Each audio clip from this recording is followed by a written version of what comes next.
આ દેશનો ખેડૂત છે દિવસ રાત મહેનત કરે, પરસેવો પાડે, અનાજ, કઠોળ અને શાકભાજી લઈ આવી અને દુનિયા આખીને આપે છે. અને એ જ ખેડૂતને આંખમાં આજે આંસુ છે ને, આ એક એક આંસુનો બદલો ક્યાંય ને ક્યાંય જે આ ખોટું કરી રહ્યા છે લોકોએ લોહીના ટીપાથી આપવો પડશે. સુરેન્દ્રનગરના કોંટ ગામમાં જે રીતના ખેડૂત અને વીજ કંપનીનો વિરોધ જે થઈ રહ્યો છે, પોલીસ અને ખેડૂત આમને સામને આવી ગયા, ઘર્ષણ થયું, એના પછી કલેક્ટર કચેરીએ ખેડૂતો આવેદનપત્ર આપવા માટે ગયા. આ બધી જ પરિસ્થિતિની વચ્ચે પરેશ ગોસ્વામી ખેડૂત આગેવાન તરીકે એક પ્રતિક્રિયા આપે છે, જેમાં સરકારને સવાલ કરે છે. સાથે જ વીજ કંપનીઓને પણ સવાલ કરતા દેખાયા કે તમે જ્યારે આટલા બધા પૈસા કમાવો છો અને તમે જ્યારે ખેડૂતની જમીન પર એ પોલ નાખી જ રહ્યા છો, તો પછી એમને વળતર આપવા માટે તમને શું પેટમાં દુખાય છે? આ આખી ઘટના માત્ર સુરેન્દ્રનગર સુધી સીમિત નથી. અનેક વિસ્તારો એવા છે કે જ્યાં આ જ સમસ્યા છે. દ્વારકાથી એક વિડીયો વાયરલ થયો હતો, એની પહેલાં કચ્છમાં પણ આ સમસ્યા હતી, જેમાં ખેડૂતોએ રસ્તાઓ રોક્યા હતા, હાઈવે ચક્કાજામ કરી દીધા હતા અને પછી અંતે વળતરના નામ પર ખેડૂતને શું મળે છે આપણને બધાને ખબર છે. સુરેન્દ્રનગરના કોંટ ગામની ઘટના પછી હવે ખેડૂતો 15 જૂને ગાંધીનગર કૂચ કરવાના છે. એની પહેલાં પરેશ ગોસ્વામીએ સરકારને જે સવાલ પૂછ્યા છે, ખેડૂતની જે વેદના છે, એમણે જે કહી છે તે સાંભળો. અત્યારે મેન સમસ્યા ચાલી રહી છે એની અંદર પણ આમ જોવા જઈએ તો જે લોકો એલફેલ બોલતા હશે એ લોકો ખેડૂતોની સાથે નથી ઊભા. અત્યારે સુરેન્દ્રનગર જિલ્લાની અંદર બધા જ ને ખબર છે કે ખેડૂતો ઉપર આફત આવી છે. આ આફત છે એ સરકાર દ્વારા અને સરકારી તંત્ર દ્વારા આવેલી આફત છે. અત્યારે જોવા જઈએ તો હાઈ ટેન્શન લાઈનો, વીજ પોલો ખોડવાના છે. હવે વીજ પોલો ખોડવાના છે એ પ્રાઇવેટ કંપનીઓની જે વીજ કંપનીઓ છે અને એ કંપનીઓના જે વીજ પોલ નાખવાના છે, તો આ કંપનીઓના પોલ નાખવા માટે થઈને ખેડૂતોની માલિકીનો જમીનનો દુરુપયોગ ક્યાંય ને ક્યાંય તંત્ર કરી રહ્યું છે. અને આ કંપનીઓને જે જમીનની જરૂર છે પોલ નાખવા માટે, તો એના માટે સરકાર કંપનીઓને સહકાર આપી રહી છે.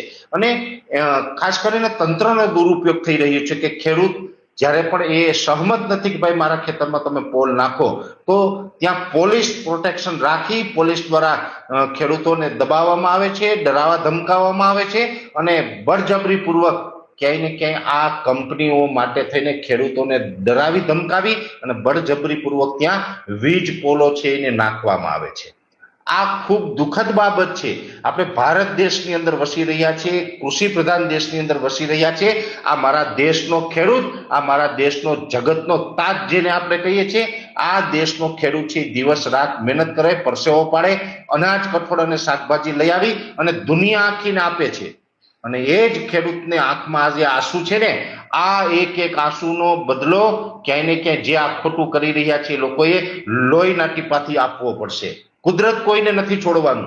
કુદરત પાસે બધાનો સરખો જ ન્યાય થશે અને કુદરતની ન્યાય પ્રક્રિયા છે એમાં કોઈની લાગવગ નહીં ચાલે. ઠીક છે કે આજે વીજ કંપનીઓ છે એ પૈસાના પાવરથી, લાગવગથી, સત્તાથી દરેક રીતે ક્યાંય ને ક્યાંય ખેડૂતોને દબાવીને પોતાનો ફાયદો ખાટી રહી છે, પણ કુદરતની જે કોર્ટ છે ને એમાં કોઈની લાગવગ નહીં ચાલે, એમાં કોઈના પૈસા નહીં ચાલે અને ન્યાય ખેડૂત સાથે ન્યાય થશે. અને અત્યારે જે પ્રકારે થઈ રહ્યું છે આ ખોટું થઈ રહ્યું છે. અમે ખેડૂતોની સાથે છે. એ બાબતમાં જરૂર પડશે ત્યાં અમે ગ્રાઉન્ડ ઉપર પણ ખેડૂતોની સાથે જશું. કેમ કે અત્યારે જે વીજ લાઈનો નાખી રહી છે જે કંપનીઓ, એ કંપનીઓના બાપની જમીનો નથી.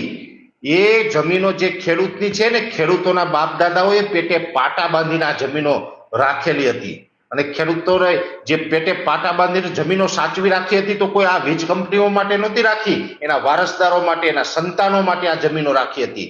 અને આજે આ વીજ કંપનીઓ છે પોતાની મનમાની કરે, પોતાની વીજ લાઈનો નાખવા માટે, પોતાના વેપાર ધંધા કરવા માટે થઈને મફતના ભાવે ખેડૂતની જમીનો પડાવી લેવામાં આવે ને દાદાગીરી કરીને બળજબરીપૂર્વક ખેડૂતોના ખેતરમાં આ વીજ લાઈનો નાખવામાં આવે. આ ખૂબ દુઃખદ છે. અને વળતર આપે તો તમે જંત્રી મુજબ કે જંત્રીનું 4 ગણું વળતર આપો તો પણ એમાં ખેડૂતને કશું વરવાનું નથી. આજે ખેડૂતની જમીન છે ખૂબ કિંમતી જમીન છે. અને આજે કિંમતી જમીનની અંદર તમારી નજર ગઈ છે કે કિંમતી જમીનની અંદર તમે વીજ પોલ નાખી દો. અને આજે જે કિંમતી જમીન છે ને, એ કિંમતી જમીનની અંદર કોઈ વીજ પોલ, એક પોલ પણ આવે ને, માની લે કે કોઈનું 10 વીઘાનું ખેતર છે, એ 10 વીઘા ખેતરની અંદર મોટો હાઈ ટેન્શન લાઈનનો જે પોલ આવે, મોટો પોલ આવે ને, એટલે એ જમીનની કિંમત છે એ ઘટી જાય છે. 50% જમીનની કિંમત ઘટી જાય છે. તમે વળતર આપશો તો એનાથી શું ફાયદો થવાનો? અરે તમારામાં તાકાત હોય તો તમે જમીન છે અત્યારે જે માર્કેટ ભાવ ચાલે છે એ માર્કેટ ભાવ પ્રમાણે ખરીદ્યો અને એ ખરીદીને પછી એમાં પોલ નાખો. હવે તમે એમ કહો કે અમારે તો અડધા વીઘાની જરૂર છે, તો અડધો વીઘો જમીન કેવી રીતે અમારે નથી વેચવી? તમારામાં તાકાત હોય તો કોઈ ખેડૂત પાસે 10 વીઘા હોય, 15 વીઘા હોય, પૂરેપૂરી જમીન પૂરા ભાવ આપીને ખરીદો. પણ તમે એવું નથી કરતા. તમારે પોલ જેટલામાં નાખવો છે એટલી જ જમીન તમે ખરીદો છો અને એટલી જ જમીનના તમે પૈસા આપી અને ખેડૂતની બાકી રહેલી જે જમીન છે એ તમામ જમીનની તમે વેલ્યુ ડાઉન કરી રહ્યા છો. એટલે મારી બધું આ છે, આજે ઘણા સમય પછી મારે કહેવું પડે છે કે તમે જે આ ખેડૂતો સાથે બળજબરી કરો છો, પોલીસનો દુરુપયોગ કરી, દાદાગીરી કરી, ગુંડાગીરી કરી અને તમે જે વીજ કંપની વાળા જે ખેડૂતની જમીનમાં પોલ નાખી રહ્યા છો ને, યાદ રાખજો કુદરતની કોર્ટમાં ન્યાય થશે. અને યાદ રાખજો જે અમારા ખેડૂતના ખેતરમાં જે સફેદ મુંડા મગફળીમાં આવે છે ને, સાલાવ તમને આ જીવતા, તમે જીવતા હશે ને તમને મુંડા પડશે સફેદ. કુદરત નહીં છોડે તમને. તમે જે ખેડૂતો સાથે અન્યાય કર્યો છે, તમે ખેડૂતોની રોજીરોટી ઉપર હાથ નાખ્યો છે.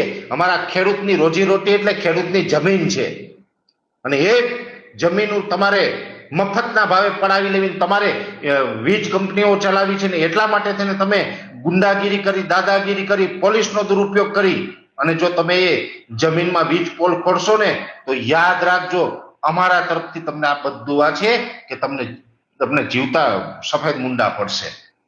કુદરત નહીં છોડે.